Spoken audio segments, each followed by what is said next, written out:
Hello, hello, hello, hello. I am Dom. Or at least I was when I last checked. And I am here with Manchester Libraries and the Silly Squad every week for the 2020 Summer Reading Challenge. And this is week number 6. Week number 6. I don't have enough fingers on one hand to count how many of the videos that I've done this summer for you, and I've really enjoyed making them, so I hope you've enjoyed watching them. If you've not seen any of them yet, don't worry. This is the first one. My videos you've seen, it's all good. I do something different each week, and you don't have to have seen the ones before. This week, I'm going to share some poems that I have made. I'm going to speak about what I've been reading this week. And I'm going to give you a suggestion of something that if you maybe wanted to write yourself,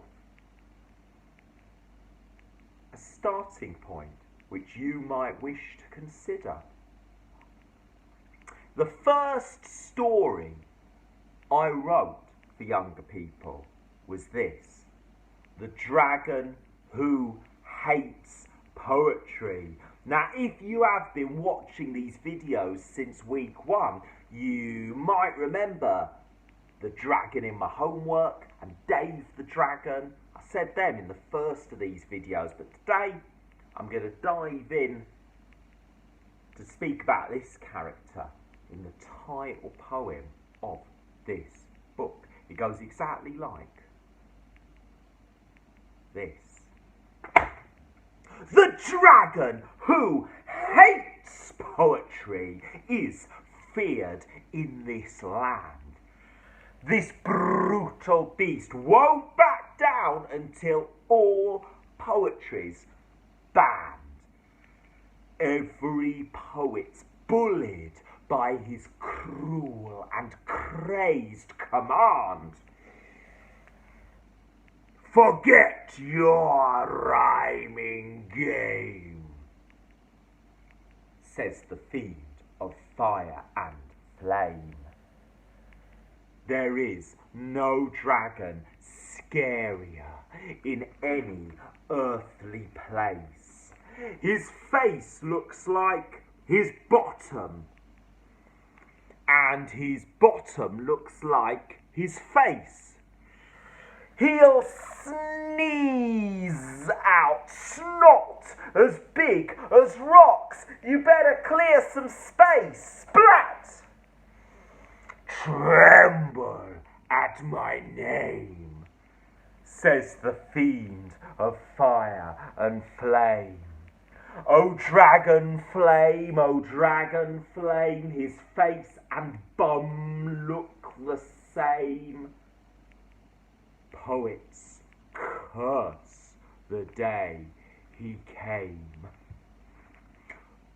Reciting rhymes to roses was a rhyme lover called Rick. The dragon sneezed all over him. It hit Rick like a brick. A face full of boiling bogies made poor Rick feel sick. I am a perfect aim, said the fiend of fire and flame. Poor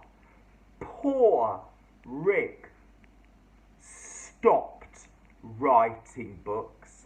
He said, why take the chance? Instead, I'll sew my poems in spare pairs of underpants. Then the dragon saw Rick's washing line without a second glance. Your words are maul and maim, he roared. Rick's pants went up in flames. O dragon flame, O dragon flame, is there no one who can tame this flagrant fiend of fire and flame.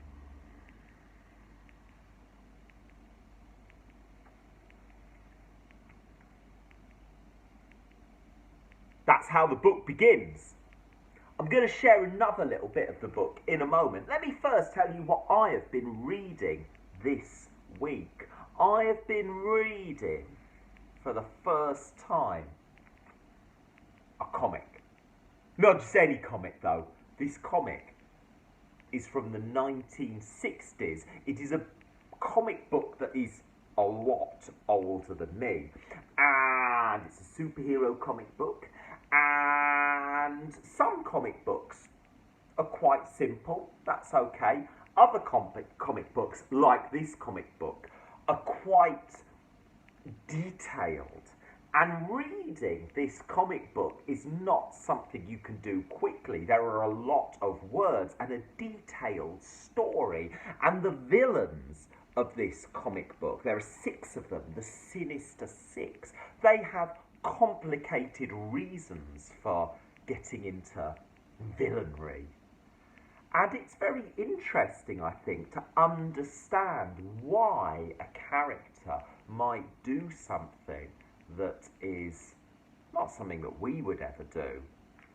I've loved reading this book. It's really exciting to get into something that's older than I am. It made me wonder whether some of my stories will be read in the future. I hope so. I wonder if stuff that you write will be read in the future.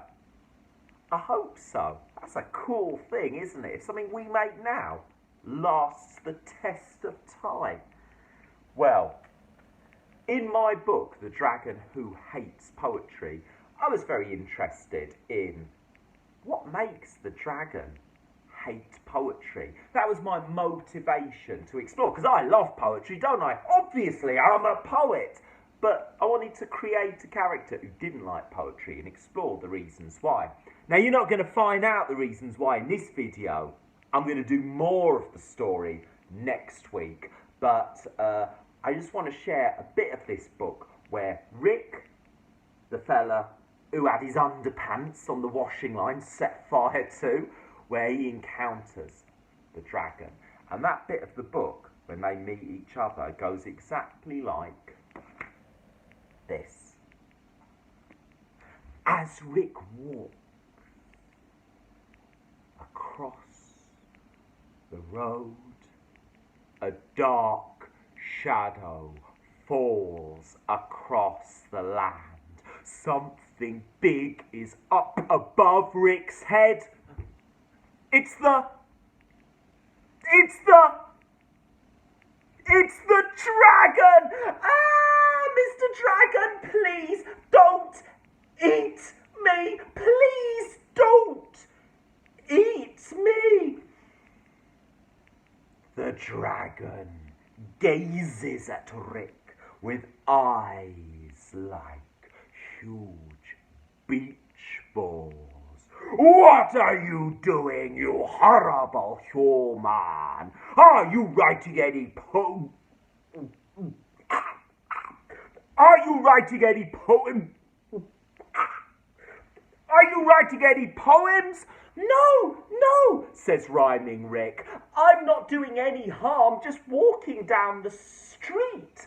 Please, dragon, let me go. I'll beat a quick retreat. Street, beat, retreat? Those are rhyming words. No.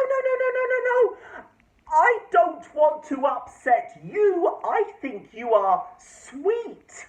I'm too tired to try to rhyme, exhausted, head to feet.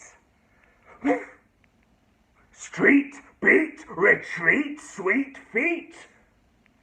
This sounds like a poem.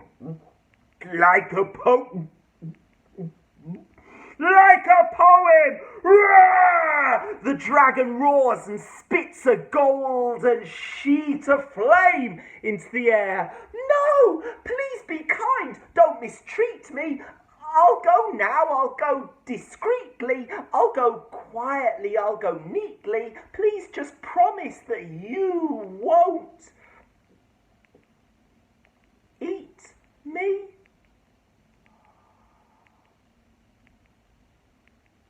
The dragon opens its enormous mouth. And Rick runs! He runs past the school, the dragon flying behind him. He runs past the park, the dragon hot on his tail. He runs past the church, the dragon's catching up. Keep running, Rick! Keep running, Rick!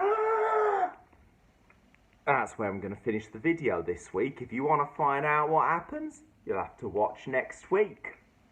I wonder if you can write a dragon poem. Might your dragon be a scary poem? A friendly old beast? What would you write about if you were writing about a dragon? Don't have to if you don't want to, but it might be a place to start if you're thinking what you might like to create. I've been Dom. I love doing these videos. Happy reading this week. Have a brilliant time on the 2020 Summer Reading Challenge. This has been brought to you by Manchester Libraries and the Silly Squad. I will see you next week. Stay safe. Take care of each other. Bye.